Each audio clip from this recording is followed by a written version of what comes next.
How to change an account password in WHM. This demo assumes you've already logged into WebHost Manager. Now let's learn how to change an account password. You may need to change an account password if it's been forgotten, or if the customer wants it changed for security. Remember that you can tell a customer that they can change the password themselves from their cPanel, so you really should only need to use the WHM password modification tool if it's been forgotten and the customer cannot log into cPanel. Click the Account Functions link. Then click the Password Modification link.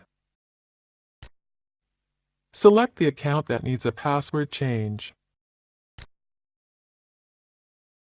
Then enter a new password for the selected account, or click the Generate button to generate a new password.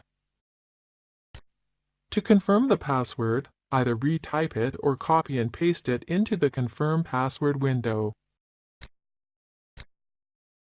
Make sure to save the new password for your records.